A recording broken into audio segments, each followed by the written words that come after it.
Alright, so I recently purchased this 996 Porsche 911, and it's in really good shape, but there are a few things that are wrong with it. And as I'm going through and fixing those little things, I decided I might as well take the opportunity to make a video in case somebody else has run into the same issues. So today, what we're looking at is the heated seat on the driver's side.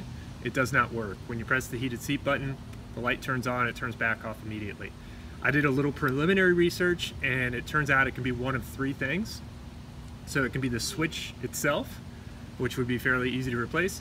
It could be the relay that controls the heated seat, which is essentially just a switch that gets activated by the switch on the dashboard.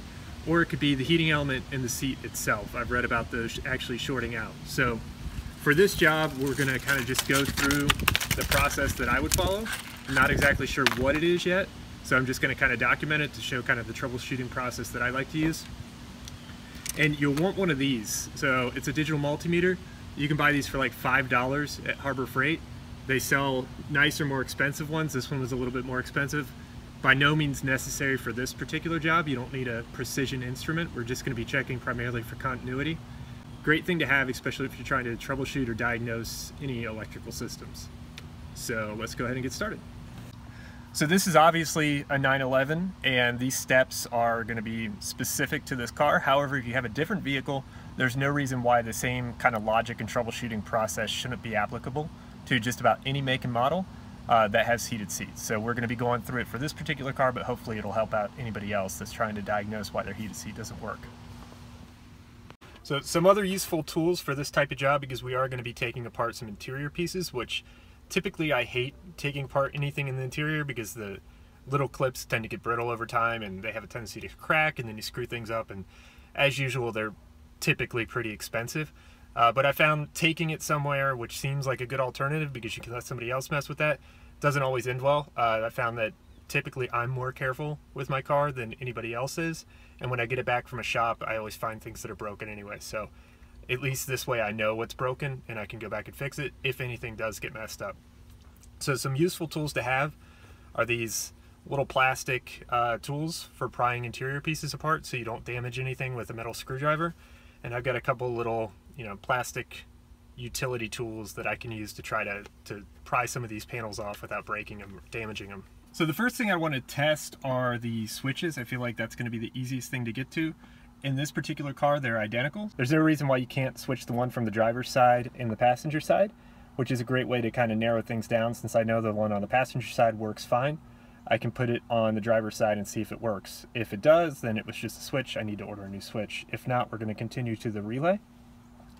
So to remove this lower plastic piece around the this piece here, around the seat switches, and this one in this particular car is referred to as the bat wing because of its shape.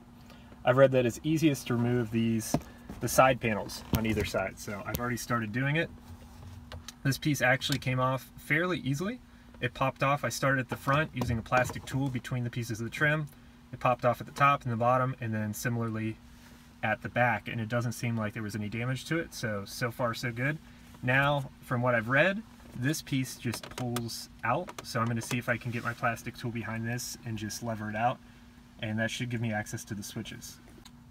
So it turns out that the internet was right again, so 2 for 2. This piece did just pull straight out with very little effort. It would have been easier to get the trim piece off the passenger side as well, so I could lever on this side a little bit and kind of go back and forth. I didn't, and it wasn't necessary.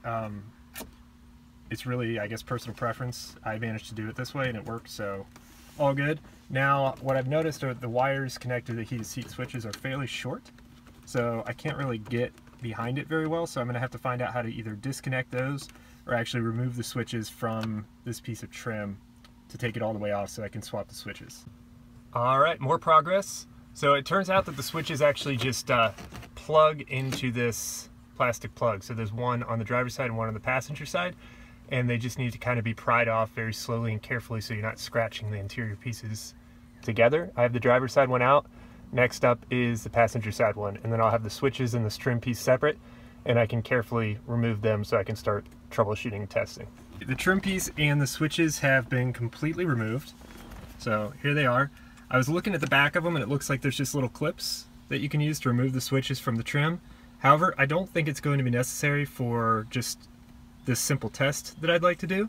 And earlier I did say that the switches are identical, and it appears that is not the case. I believe they are exactly the same, but there are some slight differences cosmetically. So one of them's white, one of them's black on the back, and they are obviously reversed. So the driver's side one has the little icon on the left and the light on the right, whereas the passenger side one is the opposite.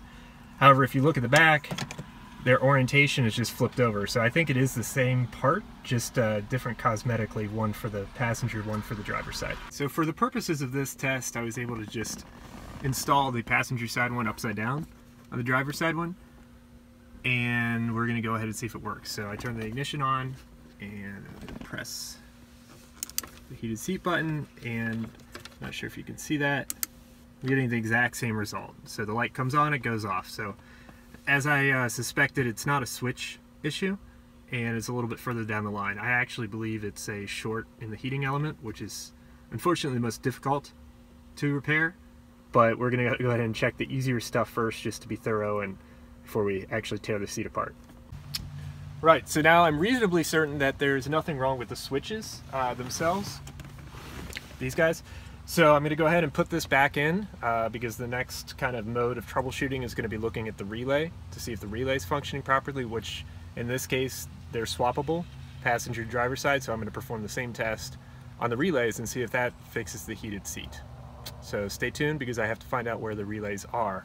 If you're unsure and you have a car other than this car, you can go online and just search, make and model heated seat relay location, look at the images, eventually you should be able to track it down. Obviously, if you have a 911, I'm about to show you where those are as soon as I find out.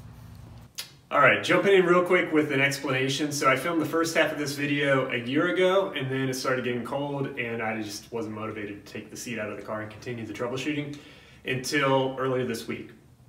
So fast forwarding a year, I found that you have to remove, there's 4 bolts holding down each seat. So you have to remove the 4 bolts from the driver's seat. You can tilt it back and get access to the relay, and you can also get access to the plugs to test for continuity within the elements. I found that it was actually easier just to tilt the seat back, test continuity on the elements rather than try to swap the relays and take the passenger seat out too. It turns out I was right, one of the elements was bad. Took the seat out of the car, got a new foam pad, put it in, it works great.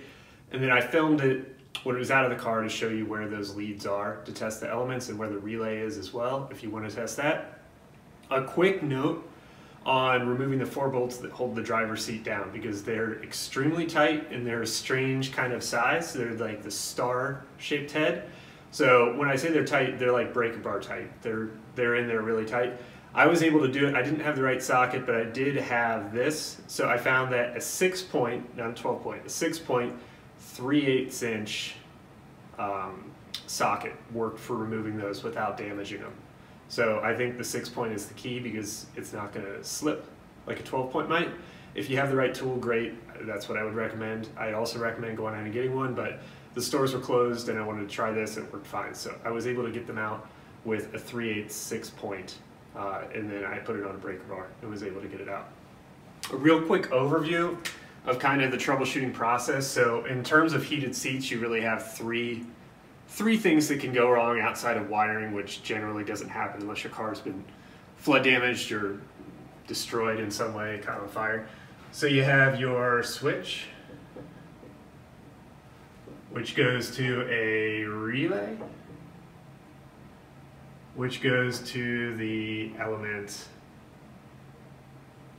itself, right? So if any one of these 3 things breaks down, your heated seat's not going to work. So in general, I like to map out kind of what's involved in a system so that you can kind of go through the process of elimination.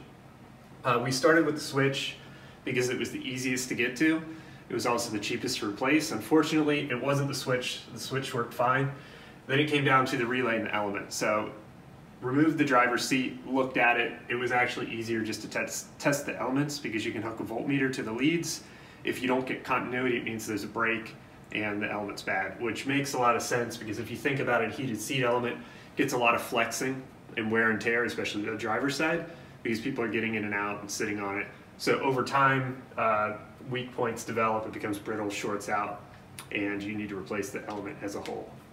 So with the seat out of the car, there's a few things that you can check on the bottom of it. One is the actual relay. So I'm going to step back so you can get oriented to kind of the position the seat is in. And then with it laying on its back up in the top left corner where this white plug is, that black thing is the relay for the heated seats. The other thing to check are these two plugs directly to the right of it. So one of those is for the heated element on the back, and the other one is for the heated element on the bottom. The back element is the one with the two red wires with white stripes. They're on the right side. And the bottom element is on the left side. It has a red wire with a white stripe and a brown wire. Now the top of these plugs, where I'm touching here, are the leads coming from the relay. So if you want to test the elements themselves, you need to unplug them here and here, and then use a voltmeter to test for continuity on this lower part of the plug. If you don't get continuity, it's a good indication that your element is bad. In my case, it was the lower element that was actually bad. There was no continuity, and once I disassembled everything, I very clearly found the problem right here. It had burnt through and was broken, which is why I wasn't getting any continuity. So I called the Porsche dealer and I elected to replace this entire foam seat pad. I was very pleasantly surprised to find out that the foam actually comes with the heating element integrated into it. I read some posts online where people tried to remove this and didn't have any luck getting the element out, and they bought them separately, which is a waste of money because you can get it all in one piece. And when you do get them all in one piece, you get brand new foam as well, which is nice.